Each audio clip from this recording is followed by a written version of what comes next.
Sometimes the most revealing moments happen when nobody is trying to reveal anything at all. No press release. No dramatic sit-down interview. Just two people who have spent years in front of a live studio audience, talking the way they always talk, and somewhere in the middle of an ordinary story about a holiday party, something quietly honest slipped out.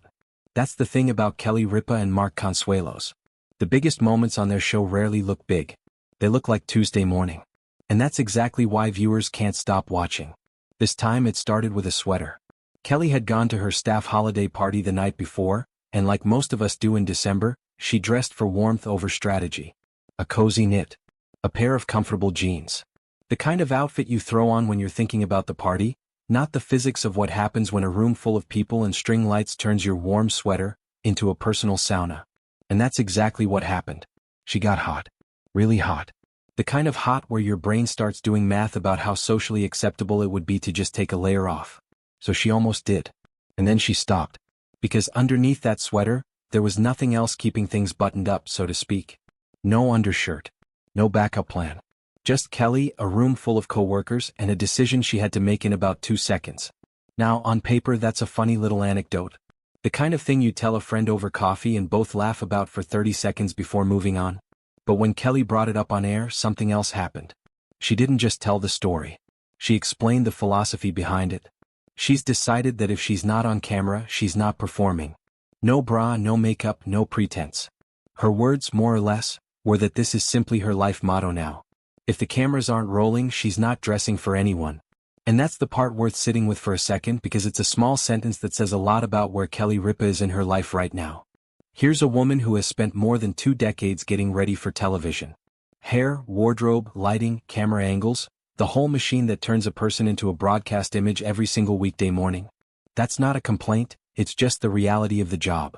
And after that many years of being on, there is something almost rebellious about deciding that the moment the camera clicks off, so does the performance. It's easy to hear a story like this and just laugh at the sweater situation.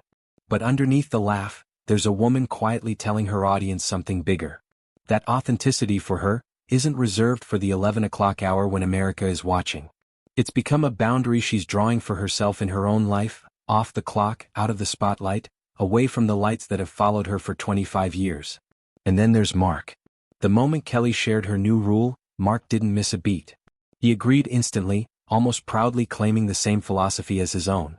And that single reaction tells you almost everything about why this marriage works as well on camera as it seems to off of it. He didn't tease her.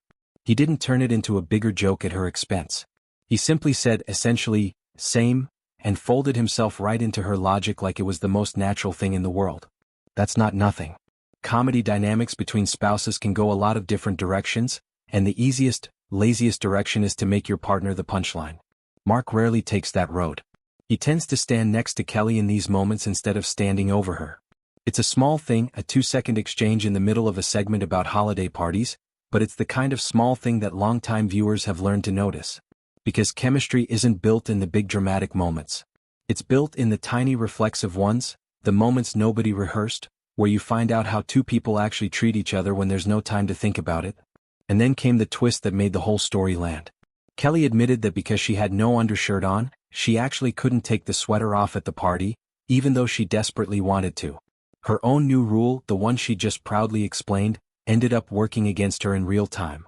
She was hot, uncomfortable, and stuck, all because the boundary she set for herself off camera followed her right into a room full of people at her own holiday party. There's something almost poetic about that. Anyone who has ever set a rule for themselves, a boundary, a routine, a promise to do things differently, knows this feeling.